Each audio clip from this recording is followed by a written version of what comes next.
بسم اللہ الرحمن الرحیم الحمد للہ رب العالمین والصلاة والسلام علی سید المرسلین وعلی آلہ وصحبہ اجمعین۔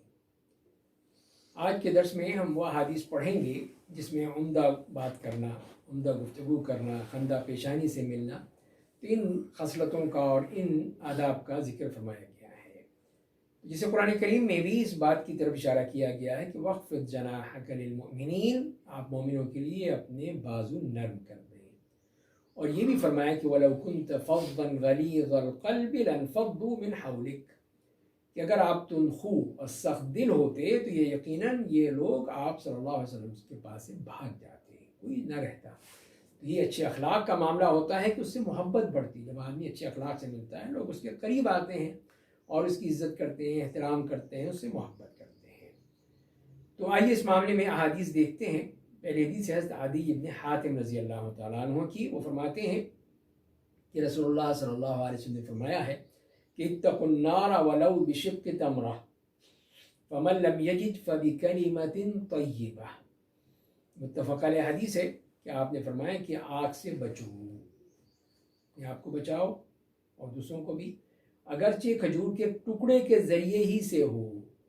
کہ کھجور کا ٹکڑا ہی اگر تم صدقہ کر دیتے ہو، اگر کوئی شخص یہ بھی نہ پائے تو پھر اچھی بات کے ذریعے سے بچنے کی کوشش کرے۔ تو یہاں جو نبی کریم صلی اللہ علیہ وسلم نے فرمایا، اس طرح ایک اور حدیث بھی اسی طرح کی آتی ہے، حضرت ابو ہریرہ رضی اللہ تعالیٰ عنہ کی روایت ہے کہ نبی کریم صلی اللہ علیہ وسلم نے فرمایا ہے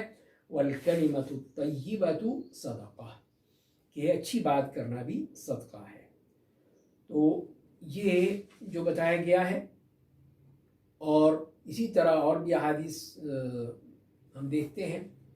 تو ان دونوں حدیث میں جو بات کہی گئی ہے وہ یہ ہے کہ کلمہ طیبہ یعنی اچھی بات کہنا، اچھی گفتگو کرنا، یہ بھی صدقہ ہے۔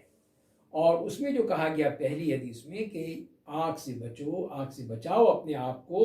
چاہے وہ ایک کھجور کا ٹکڑا ہی تم صدقہ کرتے ہو، اللہ کی راہ میں دیتے ہو، تو وہ ہی تمہارے لیے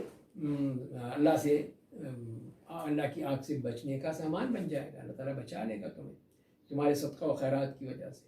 اور اگر ایسا نہیں ہے، اس لیے کہ آپ کم تر چیز کو بیان کیا کرتے تھے، جو کم سے کم ہے، اس لیے کہ وہ بھی آ سکتی ہے، زیادہ سے زیادہ کی جو کوئی حد ہی نہیں ہے، لیکن کم سے کم بتانا ہے کہ تاکہ لوگ اس پہ سوچیں اگر کوئی ایسا معاملہ پیش آ جائے تو پھر کیا کریں گے۔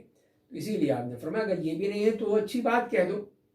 کسی کو کوئی محبت کے کلمات کہہ دو، کوئی اچھی بات بتا دو، کوئی اچھی نصیحت کر دو، کسی کو راستہ دکھا دیا، کسی کو کوئی اچھی وہ گفتگو کر لی، تو یہ چیزیں جو ہیں یہ بھی صدقے میں شامل ہو جاتی ہیں، اس کے ذریعے سے بھی انسان جہنم کی آگ سے بچ جاتا ہے۔ اور دوسری حدیث میں بھی یہی فرمایا گیا کہ یہ ایک صدقہ ہے، اللہ تعالیٰ کی طرف سے اس کو صدقہ کہا گیا ہے۔ اور ایک اور حدیث میں آپ نے یہ حضرت ابو ذر رضی اللہ تعالیٰ عنہ کو یہ کہا تھا کہ لا تحقرن من المعروف شيئا ولو ان تلقى اخاك بوجه طليق، کہ آپ نے فرمایا کہ تم کسی نیک کام کو حقیر اور معمولی مت سمجھنا، اگرچہ تم اپنے بھائی سے خندہ پیشانی ہی سے ملو تو یہ بھی کوئی کم بات نہیں ہے، یہ بھی بہت بڑی بات ہے، اچھے اخلاق کی علامت ہے۔ تو لہذا اس حدیث سے بھی یہ معلوم ہوا کہ کوئی بھی نیک کام ہے، اچھا عمل ہے، اچھا اخلاق ہے، اچھی صفت ہے، اچھی گفتگو ہے، تو یہ تمام چیزیں جو ہیں یہ معروف ہیں، نیکیاں ہیں، تو اس میں آدمی کو اس کو کم تر نہیں سمجھنا چاہیے کہ اس سے کیا ہوگا، اس سے کیا فرق پڑے گا۔ نہیں، آپ نے ایک اچھی بات کہی ہے، جب سلام ہی کیا ہے کسی کو تو اس کے دل میں آپ کے لیے جگہ پیدا ہو گئی، آپ نے کوئی اور تعریف کر دی، کوئی اچھی بات بتا دی، دعا دے دی، تو اس سے اس کے دل میں آپ کے لیے جگہ بن گئی، اور وہ پھر آپ کی وہ یاد رکھے گا اور آپ کے لیے بھی دعائیں کرے گا۔ تو اسی لیے فرمائیں کہ اگر تم اپنے بھائی سے اچھی طرح سے ملتے ہو، خندہ پیشانی سے ملتے ہو، مسکرا کر ملتے ہو، تو یہ بھی ایک صدقہ ہے، ایک نیکی ہے کہ تم نے اس کو اس طرح اچھے انداز سے ملے۔ اگر کوئی شخص آتا ہے آپ کے پاس اور آپ اس سے لاپرواہی سے ملتے ہیں یا غصے سے ملتے ہیں یا چہرے پر اس طرح کے آثار ہیں کہ معلوم ہوا کہ بڑے غصے میں ہیں، تو وہ نہیں آپ کے پاس بیٹھے بھاگے کہ یہ شخص تو بات کرنے کے قابل ہی نہیں ہے۔ تو لہذا پھر اگر کسی سے ملنا ہے تو اچھی طرح سے، اچھے چہرے سے اور مسکرا کر ملیں، تو وہ بھی اللہ تعالیٰ پسند کرتا ہے۔ اور اسی حوالے سے دیکھتے ہیں کہ نبی کریم صلی اللہ علیہ وسلم کا بھی جو طریقہ تھا کہ کس طرح وہ بات کرنے میں اور لوگوں تک بات پہنچانے میں کتنے اچھے انداز سے بات کرتے تھے کہ لوگ اس سے فائدہ اٹھائیں. اس لیے کہ نبی کریم صلی اللہ علیہ وسلم کا جو مشن تھا وہ یہی تھا کہ آپ نے یہ پیغام پہنچانا ہے، محبت کا پیغام، امن و آشتی کا پیغام، سلامتی کا پیغام، اور یہ دین پہنچانا ہے اور اس کا اخلاق پہنچانا ہے. تو لہذا پھر آپ کا طریقہ ہی بہت ہی منفرد تھا. اور اس بارے میں حضرت انس فرماتے ہیں کہ نبی کریم صلی اللہ علیہ وسلم جب کوئی کلام ارشاد فرماتے تو اسے 3 مرتبہ دہراتے تھے یہاں تک کہ وہ بات سمجھ لی جاتی. اور جب آپ کسی قوم کے پاس تشریف لے جاتے تو انہیں سلام کرتے اور پھر 3 دفعہ سلام کیا کرتے تھے. تو یہاں پر بھی یہ دیکھیے کہ بات کہنے میں، اور خاص طور پہ جو بات کوئی اہم بات ہے، تو آپ اس کو 3 دفعہ دہرا دیتے تھے تاکہ سننے والے اچھی طرح سمجھ جائیں، یاد کریں. اور یہی وہ فائدہ ہے اس کا کہ جو صحابہ کرام نے آپ کی احادیث یاد کی اور ان کو محفوظ رکھا، وہ اس لیے کہ وہ بار بار سنتے تھے آپ سے. 1 دفعہ 3 دفعہ کہہ دی آپ نے، کسی دفعہ 2 دفعہ کہہ دی، کبھی 1 دفعہ کہہ دی، تو وہی بات جب بار بار تکرار ہوگی تو وہ خود بخود ذہن میں محفوظ ہو جائے گی. تو صحابہ کرام کو اس سے بہت فائدہ ہوا. اس نبی کریم صلی اللہ علیہ وسلم کی اس بہترین طریقے سے اور بہترین تعلیم سے کس طرح بات کو بار بار کہا جائے. اور اسی طرح سلام کرنے کے بارے میں بھی جہاں بھی ضرورت ہو، یہ نہیں ہے کہ آپ کی عادت تھی کہ 3 مرتبہ سلام کرتے تھے. جہاں عادت ضرورت ہو، کسی کے گھر میں ہے تو وہاں پر 1 دفعہ سلام کیا، ہو سکتا ہے نہ سنا ہو، دوبارہ پھر کر دیا. تو ہو سکتا ہے ابھی آ رہے ہوں، پہنچ رہے ہوں، یا کوئی مصروف ہو تو آنے والا ہو، تو 3 مرتبہ پھر کر دیا. اور اگر 3 مرتبہ بھی نہیں آیا تو واپس چلے گئے، بات ہی ختم ہو. تو یہ نبی کے اسلام کا طریقہ یہی تھا کہ اس میں کوئی برا ماننے کی بات نہیں تھی کہ لوگ سنتے ہی نہیں ہیں، آتے ہی نہیں ہیں، لوگ بدتمیز ہیں، بڑے ہی اکڑے ہوئے ہیں، یہ ہے وہ. اس قسم کی بات کی ضرورت نہیں ہے، بلکہ یہ تو ایک طرح سے اخلاق ہے کہ آپ اپنی طرف سے نہیں بلکہ دوسرے اپنے مسلمان بھائی کے لیے اچھا تصور کریں. ہو سکتا ہے مصروف ہو، آرام کر رہا ہو، سو رہا ہو، اس کو پتہ نہ ہو، اس کو پتہ نہ نہیں چاہتا وہ اس وقت ملنا، ٹھیک ہے، پھر کبھی آ جائیں گے. اور اس کے بعد پھر وہ تشریف لے جاتے تھے جیسے کہ نبی کریم صلی اللہ علیہ وسلم کا طریقہ تھا. اور اسی طرح عائشہ بھی یہی فرماتی ہیں کہ نبی کریم صلی اللہ علیہ وسلم کی گفتگو بالکل صاف اور واضح ہوتی تھی، جسے ہر سننے والا سمجھ لیتا تھا. تو یہ آپ صلی اللہ علیہ وسلم کا بھی یہ طریقہ تھا کہ جو بات بھی ہوتی تھی وہ کھل کر اور واضح کر کے بیان کرتے تھے. جیسے کہ کبھی اس میں آتا ہے کہ حضرت ابو ہریرہ رضی اللہ تعالیٰ عنہ مسجد نبوی میں بیٹھ کے درس دیا کرتے تھے، لوگ ان سے آ کے حدیث پڑھتے تھے، سنتے تھے. تو وہ کوشش کرتے تھے کہ حجرہ مبارکہ کے پاس بیٹھ کر، جہاں حضرت عائشہ ہوتی تھی اندر اپنے حجرے میں، تو وہاں بیٹھ کے درس دیا کرتے تھے، حدیثیں بیان کرتے تھے. اور جب فارغ ہوتے تو یہی کہا کرتے تھے ان کو مخاطب کر کے کہ اے حجرے والی، اے ام المؤمنین، میں نے کوئی غلط بات تو نہیں کہی؟ تو وہ یہی کہ انہوں نے کہا کہ تم نے سب کچھ ٹھیک کہا، کوئی ایسی بات نہیں ہے، لیکن بات صرف یہی ہے کہ نبی کریم صلی اللہ علیہ وسلم جب بات کرتے تھے تو بڑے سکون سے، اعتدال سے، تمہاری طرح جلدی بات نہیں کرتے تھے. تو یہ انہوں نے ان کو سکھا دیا، بتا دیا کہ یہ نبی کریم صلی اللہ علیہ وسلم کے طریقے کے مخالف ہے کہ تم نے جلدی گفتگو کر رہے ہو، تو ہو سکتا ہے لوگوں کو نہ سمجھ میں آئے، نہ پہنچے ان تک. تو لہذا آرام سے، سکون سے، ٹھہر کے بات کرو. تو یہی نبی کریم صلی اللہ علیہ وسلم کا طریقہ ہے. تو اسی لیے آپ صلی اللہ علیہ وسلم نے پھر جو بھی بات کرتے تھے بڑے سکون، اطمینان کے ساتھ، تاکہ جو بھی سننے والا ہو وہ پوری طرح سن سکے. اور اسی طرح ہم دیکھتے ہیں کہ ہم نشین کو جائز بات پر کان لگا کر اور عالم اور واعظ کی اپنے حاضر مجلس کو خاموش کرانا، اسی لیے تاکہ لوگ بات سن سکیں. اور اس کے بارے میں ہمیں حدیث ملتی ہے حضرت جریر ابن عبداللہ رضی اللہ تعالیٰ عنہ کی. وہ فرماتے ہیں کہ مجھے کہا رسول اللہ صلی اللہ علیہ وسلم نے حجۃ الوداع کے موقع پہ کہ استنصت الناس، لوگوں کو خاموش کراؤ، چپ ہو جائیں، سنیں.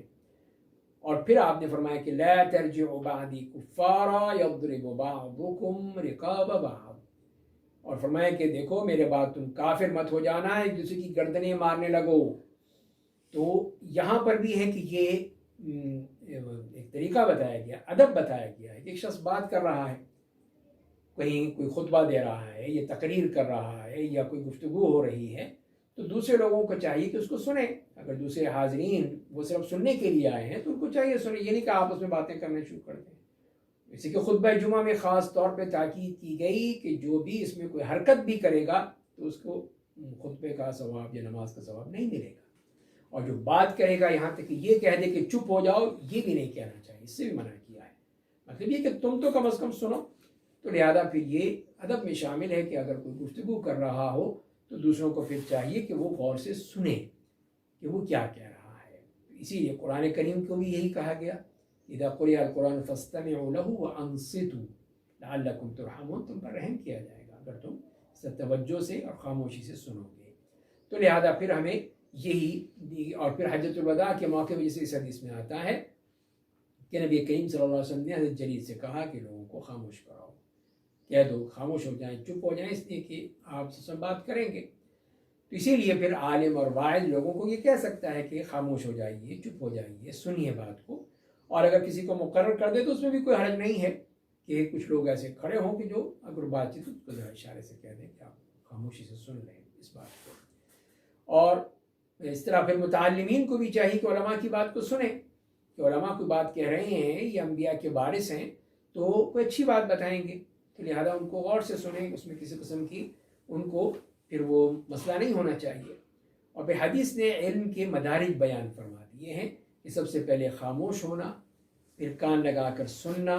پھر اسے یاد کرنا اور آخر میں اس پر عمل کرنا اور اس علم کی نشر و اشاعت کرنا. یہ ہے اصل چیز جو اس کے ذریعے سے علم پھیلتا چلا جاتا ہے. تو اس حدیث میں بھی ہم دیکھتے ہیں کہ نبی کریم صلی اللہ علیہ وسلم نے اپنی امت کو دور جاہلیت